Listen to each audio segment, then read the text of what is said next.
আকিদায় ঝামেলা, এবাদতে ঝামেলা। আমরা তো নামাজ পড়ি, বাংলাদেশের মানুষ 2 ভাগ নামাজ পড়ে না, অথচ কোরআনে নামাজ কায়েমের কথা আসছে। কায়েম কেমনে করে হুজুর? নামাজ কায়েম, 4 ইমামের মতামত হচ্ছে তারেকে সলা, নামাজ যে ছাড়বে তাকে শাস্তি দিতে হবে। যতক্ষণ পর্যন্ত তারেকে সলাতের শাস্তি নিশ্চিত না হয় নামাজ কায়েম হবে না। নামাজ এবাদত 5 প্রকার: নামাজ, রোজা, হজ, জাকাত, জিহাদ। নামাজ, রোজা, হজ, জাকাত।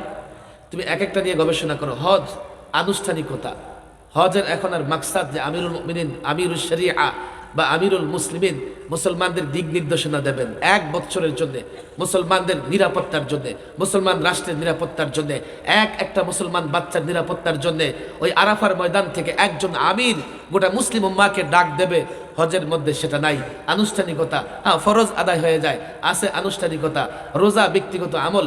জাকাত ইসলামী অর্থ ব্যবস্থার মৌলিক বিষয় হলো জাকাতকে বেনিশ করা হচ্ছে। তার মানিঈন জাকাতের বিরুদ্ধে হযরত আবু বকর জিহাদ ঘোষণা করলেও জাকাতের আলোচনা সেই অর্থনৈতিকভাবে নাই। ভিক্ষা হিসেবে জাকাতের আবেদন আছে, অথচ জাকাত ব্যবস্থা অর্থনীতির একটা মৌলিক ব্যবস্থা। জাকাত তো নাই। জাকাতের এগেনিস্টে ভ্যাট, কর, ট্যাক্স, কাস্টম এগুলোকে প্রতিষ্ঠা করা হয়েছে। তাহলে তোমার এই জাকাত ব্যবস্থা কতটা আছে? হ্যাঁ, হজ তো এটা বাংলাদেশের বিমানের সারা বৎসর যা বেইমানি করে, ওই হজের যারা হাজি তাদের পকেট কেটে সেই বেইমানি দূর করার চেষ্টা করে। সারা বৎসর দুর্নীতি করে, যত ধরনের ঝামেলা হয় দুর্নীতি করে। 60-70 হাজার টাকার বিমান ভাড়া হজ আসলে 2 লাখ টাকা হয়ে যায়। জিহাদ 2 দল, এক দল আছে জিহাদকে অস্বীকার করে কাফের হয়ে মুরতাদ হয়ে যাইতেছে, আবার আরেক দল পশ্চিমাদের তৈরি করা মেকি কিছু জেহাদি সংগঠন আছে যারা জেহাদের নামে প্রকৃত জেহাদের পথকে বন্ধ করবার জন্য সন্ত্রাস এবং জঙ্গিবাদের আশ্রয় নিচ্ছে। এটা নিয়ে লম্বা ব্যাখ্যা করার সুযোগ আমার এখন নাই। আমি জেহাদের শব্দ উচ্চারণ করি, তবে জেহাদ মানে যুদ্ধ।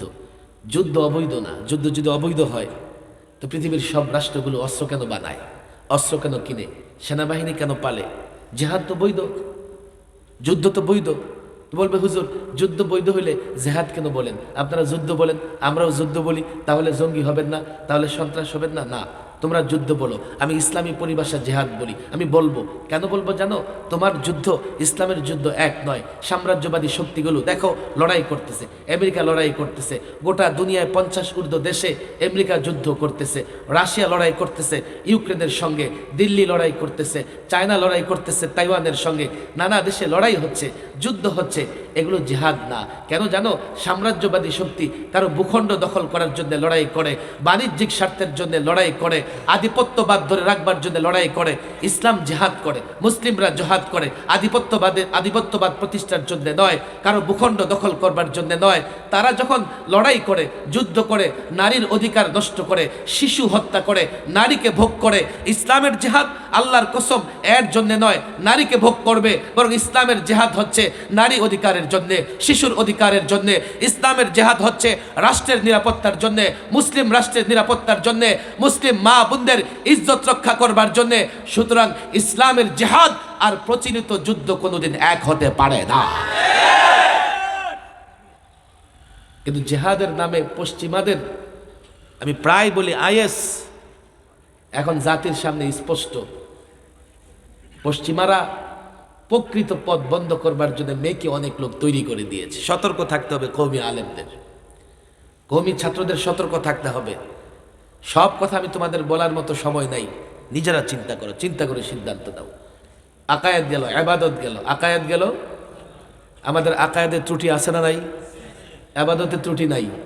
আরে আছে না নাই? কষ্ট হইতেছে। 3 নাম্বার মুআমালাত, মুআমালাতের ত্রুটি আছে না নাই? মুআমালাত কি জিনিস? যেমন ক্রয় বিক্রয়, মুআমালাত কি না? লেনদেন, বিবাহ শাদী, ঝগড়াঝাটি, আমানত, তেজ্য সম্পত্তি বন্টন। মুআমালাত 5 প্রকার।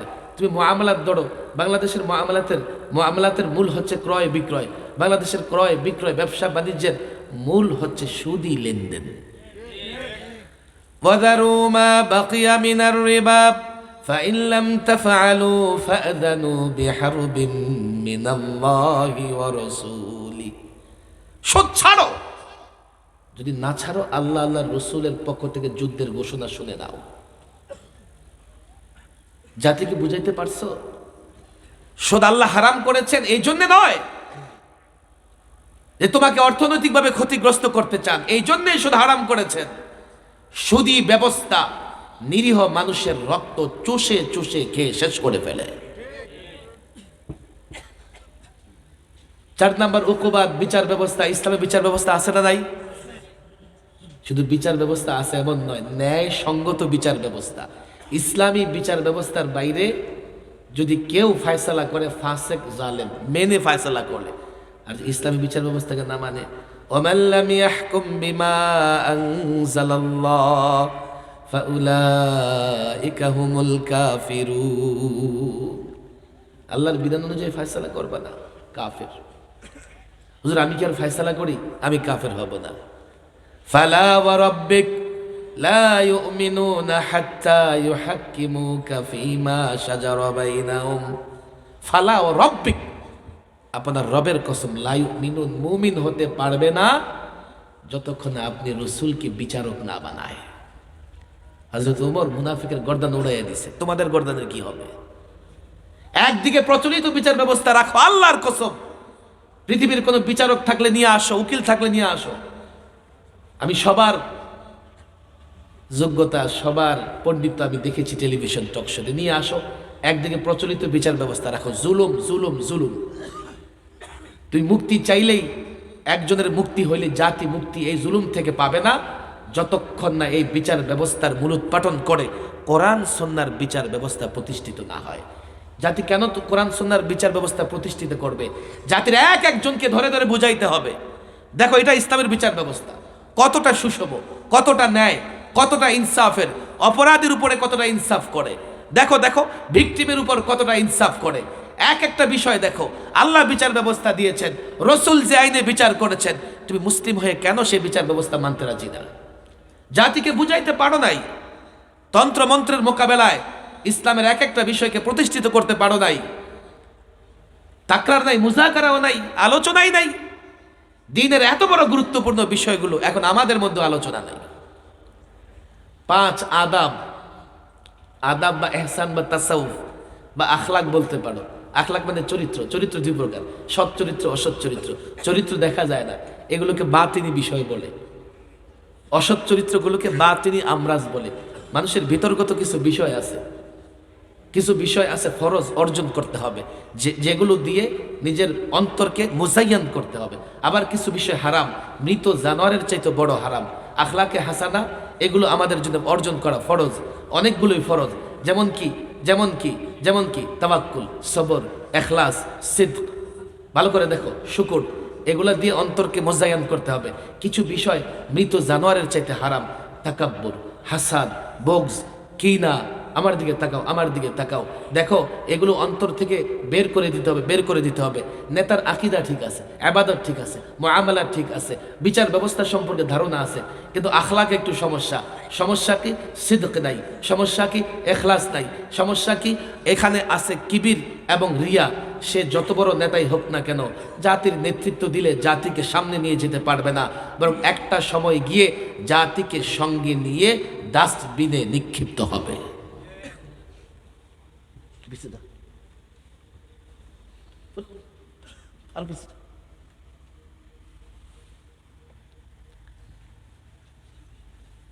মনে করতেছে যে আমি এই করতেছি, বেটা এক একটা কথার জবাব দেওয়া লাগছে রিমান্ডে। আমার 2.5 মাস আমি রিমান্ডে ছিলাম, কারো মাথায় বাড়ি নেই বা গাড়িও ভাঙচুর করে দিই। শুধু এই কথাগুলো, আমি কেন ইসলামী রাষ্ট্র চাই, আমি কেন ইসলামী অর্থনীতি চাই, আমি কেন ইসলামী সমাজ ব্যবস্থা চাই। আমি বলছি যে অপরাধ আমার, আমি আপনার আগে বুঝাইতে পারি নাই। আমার দরকার ছিল কলেজে কলেজে গিয়া ছাত্রদের পায়ে ধরে বুঝানো, তুমি মুসলিম, আমার কথাগুলো শোনো। ব্যবসায়ীর পায়ে ধরে বোঝানো, ব্যবসা করো করো ভাই, আমার কথাটা শোনো, ইসলাম মেনে ব্যবসা করো, দুনিয়াতেও ধনী হবা, আখিরাতেও মুক্তি পাবা। রাজনীতিবিদের পায়ে ধরে বোঝানোর দরকার ছিল, তুমি রাজনীতি করো। কে বলেছে ইসলামে রাজনীতি নাই? আল্লাহর নবী মদিনায় ইসলামী রাষ্ট্র ব্যবস্থা কায়েম করেছেন। কে বলেছে ইসলামে জিহাদ নাই? তুমি কেন জেহাদকে জঙ্গিবাদ সন্ত্রাসবাদের সঙ্গে তুলনা করো? রসুলকে মহাব্বত করো না? রসুল 27টা যুদ্ধে শরিক হয় নাই? সাহাবা একরাম জেহাদে শরিক হয় নাই? হ্যাঁ, জেহাদের নামে কেউ সন্ত্রাস করলে সে দায়িত্ব আমি কেন নেব? গণতন্ত্রের নামে কেউ স্বৈরাচার হলে সেই দায়িত্ব তুমি নিবা? গণতন্ত্রের নামে কেউ দুর্নীতিবাজ হলে সেই দায়িত্ব তুমি নিবা? তুমি তো সেই দায়িত্ব নিবা না। জেহাদের নামে কেউ জঙ্গিবাদ করলে সেই দায়িত্ব সে নেবে। আমি তো প্রকৃত জেহাদের কথা ছাড়তে পারবো না। এক একটা কথার জবাব দিতে হয়েছে। আমি রাজনীতিবিদকে বুঝাতে পারি নাই, আমি যুবকরে বুঝাইতে পারি নাই।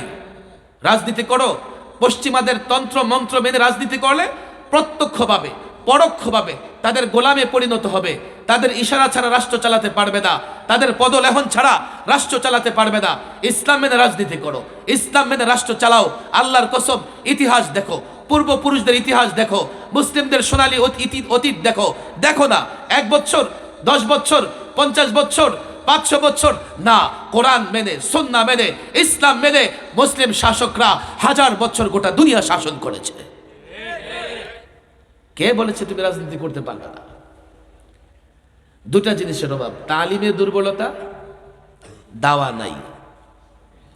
অথচ তালিম দাওয়া দুনিয়ার সব কাজের ভিত্তি। যার তালিমে ত্রুটি তার সব কাজে ত্রুটি, যার দাওয়ায় ত্রুটি তার সব কাজ অসম্পূর্ণ থাকবে। দাওয়াতের মাধ্যমে সামাজিক শক্তি তৈরি হয়। দাওয়াতের মাধ্যমে তুমি যা বুঝেছ, তোমার মেজাজ, তোমার মুআফেক লোক তৈরি হয়। আজকে স্কুল কলেজে পড়ে সেও আমার ভাই, আমার ডাক্তার ইঞ্জিনিয়ার দরকার আছে, আমার উকিল ব্যারিস্টার দরকার আছে। তাকে বুঝাবার জন্যে যোগ চ্যালেঞ্জ মোকাবেলা করতে হবে। আমি তোমাকে যেভাবে বলছি সেভাবে বললে সবাই বুঝবে না। প্রমাণ, দলিল, নুসুসাত, এরপরে যুক্তি। যদিও ইসলাম যুক্তির ধর্ম নয়, কিন্তু ইসলামের প্রত্যেকটা বিষয়ের উপরে এতটা যুক্তি আছে, অন্য কোনো ধর্মে এতটা যুক্তি নাই। যুক্তি বাস্তবতার নিরিখে জাতিকে বুঝাও। এ জাতি তোমরা শান্তিতে নাই, মুসলিমরা শান্তিতে নাই। যতদিন মাদারেসা কওমিয়ার ছাত্ররা এই দায়িত্ব না নিবে, তালিম পূর্ণ নিজেরা করবে, প্রত্যেকটা বিষয়কে প্রাধান্য দেওয়ার মতো, প্রচলিত তন্ত্রে মন্ত্রের বিরুদ্ধে প্রত্যেকটা জিনিসকে প্রাধান্য দেওয়ার মতো যোগ্যতা যতদিন তোমরা অর্জন করতে না পারবে, এই জাতির কাছে পরাজিত হবে, পায়ের নিচ থেকে মাটি সরে যাবে। খেলাফত তো কায়েম করা দূরের কথা, এই সমাজে থাকতে পারবে না। খ্রিস্টান পাদ্রীরা শেষ পর্যন্ত ভ্যাটিকান সিটিতে গেছে, লোকালয়ে থাকতে পারে নাই। আমার তো ভয় হয় আমরা ওই সমাজে থাকতে পারবো না।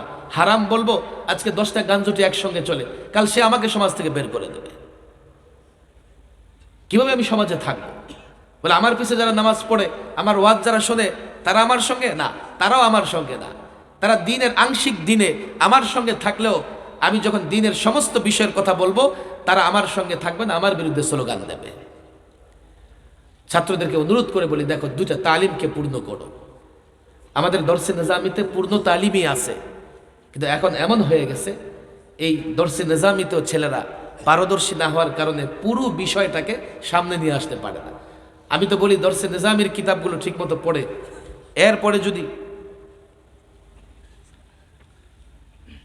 আমাদের আকাবের আসলাফদের কিতাব যেগুলো আছে, এক হুজ্জাতুল্লাহ বালাগা মোতালা করলে গোটা দুনিয়ার নাস্তিকদের সঙ্গে আগামী 600 বছর পর্যন্ত বিতর্ক করা যাবে। আমাদের আকাবের আসলাফদের কিতাব আছে, এখন সুন্নত সায়েন্সের উপরে ডক্টর মাহমুদ চুক্তার 11 খণ্ডের কিতাব বের হয়ে গেছে।